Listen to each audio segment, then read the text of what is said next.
Donc au total, vous devez, avant votre fin de troisième année, mémoriser correctement et dans l'ordre, en étant le plus proche possible du 100%, l'examen complet de sémiologie analytique, qui est le même et qui vous servira toujours dans 30 ou 40 ans quand vous serez médecin clinicien.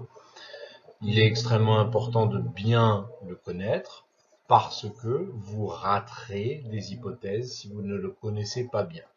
Et ce qui se passe souvent, et parce que ce problème est courant, c'est que les cliniciens vont demander des examens complémentaires inadaptés pour essayer de compenser cette carence en sémiologie.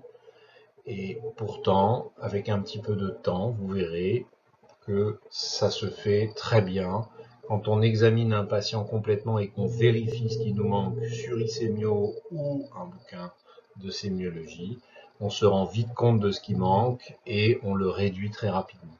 La deuxième des choses après l'examen complet de sémiologie, c'est comprendre et mémoriser les approches diagnostiques, c'est-à-dire surtout d'abord les pages résumées dont je viens de vous parler, pour douleur des membres inférieurs, pour Disney et autres, pour troubles de force moteur. Et ces approches sont la base du raisonnement puisqu'elles contiennent toutes les hypothèses et vont en face, vous allez avoir les éléments les plus importants de la sémiologie analytique. Alors, on refait les étapes du diagnostic. On commence par recueillir la plainte ou le motif, et parfois il y en a plusieurs.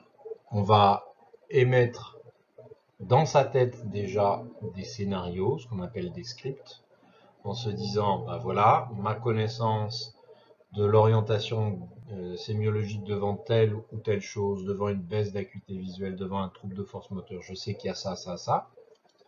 Puis on va faire un examen complet, systématique, dont on va vérifier quand on n'est pas bien sûr de son examen, et bien qu'il est complet sur isemio.org ou sur un bouquin. Dans un quatrième temps, on va chercher à infirmer ou affirmer chacune des hypothèses par son examen clinique. Puis on va, dans un deuxième temps, proposer des examens complémentaires de façon à trouver un diagnostic de cause. Et enfin, en quatrième année et plus tard, on va utiliser les tableaux de sémiologie étiologique. Si par exemple il s'agissait d'une douleur et que le diagnostic de cause est une polyarthrite, eh bien, vous apprendrez les causes de polyarthrite, les étiologies des polyarthrites avec la clinique, donc spécifique, donc qui s'appelle la sémiologie étiologique, mais aussi la sémiologie biologique, radiologique de ces maladies. Alors, bien entendu, vous allez tous vous dire au début, je vais jamais y arriver. J'ai presque fini la sémiologie étiologique, l'examen, et j'ai déjà tout à réapprendre depuis le début pour tel organe, tel organe. Alors, voilà un certain nombre de trucs pour apprendre à mémoriser. Le problème, c'est que très souvent, vous faites plus reconnaître que connaître. Donc ça, c'est un véritable problème, et notamment pour les examens facultaires, parce qu'on vous demande 10 sur 20, et 10 sur 20, je défie n'importe lequel d'entre vous, ou laquelle d'entre vous, d'aller, par exemple, au théâtre avec les acteurs qui savent à peine 10 sur 20 de la pièce de théâtre. Vous allez partir immédiatement, et si vous aviez su, vous ne ferez pas. Alors, vous imaginez pour les médecins. Donc, vous devez absolument adopter une méthode de travail. Et pour ça, il est déjà important que vous ayez un programme clair et facilement disponible. Donc moi, je vous propose de faire un petit carnet.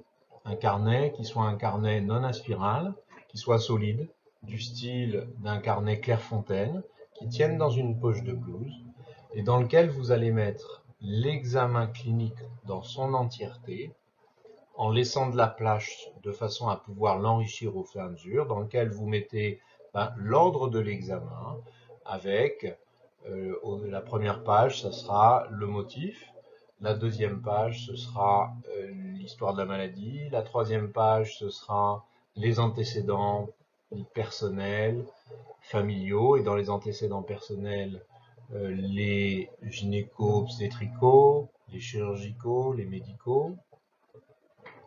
Puis vous mettrez l'histoire de la maladie.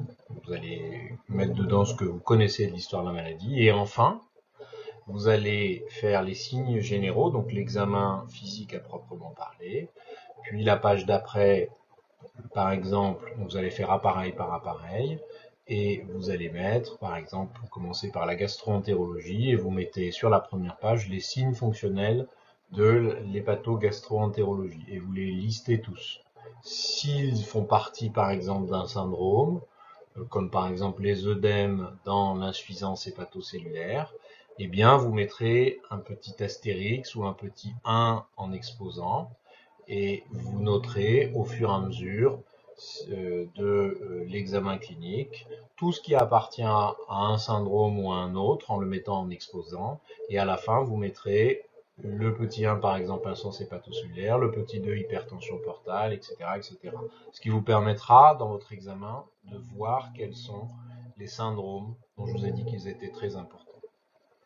Et ça permet évidemment quand vous examinez quelqu'un d'avoir une référence.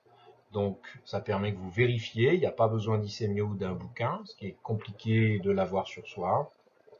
Donc, ça vous permet de vérifier votre examen, ça vous permet de réviser n'importe où vous le voulez, dans le bateau, dans l'avion, voilà, quand vous avez envie. Et puis surtout, ça permet d'y rajouter au fur et à mesure, lorsque l'on fait des stages, vous allez rajouter ce qu'on vous dit, notamment de la sémiologie quantitative, qui est assez rarement, comme je vous l'ai dit au début, notée. Eh ben, si vous voulez comprendre l'importance de cet ordre, c'est exactement la même chose qu'une bibliothèque. Vous avez au début dans la bibliothèque de Fouilleul, vous étiez très gêné, vous saviez pas où étaient les différentes matières, droit, etc. Et puis après, vous avez connu la zone où il y a des livres de médecine. Évidemment, il y a plusieurs rangées. Et là-dedans, il y a plusieurs rayons.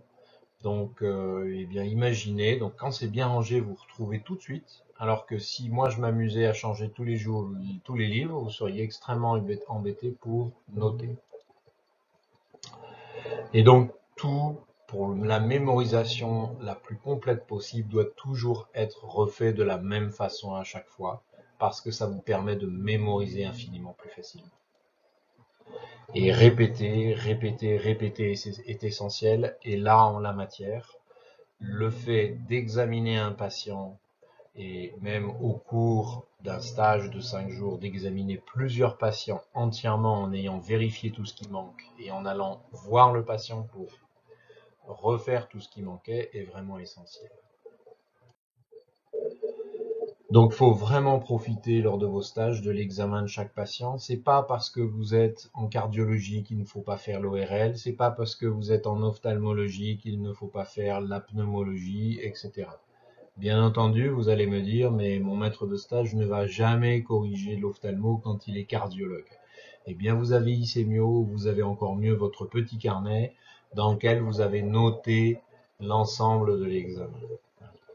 Et donc, je vous le répète, ce qui est très important, parce que vous allez voir qu'il vous en manque beaucoup au début, c'est avec votre référence, petit carnet ou bouquin ou ICMIO, de voir que vous avez ce que vous avez oublié, et ce que vous avez oublié en allant rechercher chacun des items oubliés auprès du patient, vous allez le voir 3 fois plus que ce que vous n'avez pas oublié. Donc ça vous aide vraiment à mémoriser. Si vous voyez 5 patients en stage dans la semaine, vous aurez vu 15 fois tout l'examen d'après ICMIO ou votre carnet ou un bouquin.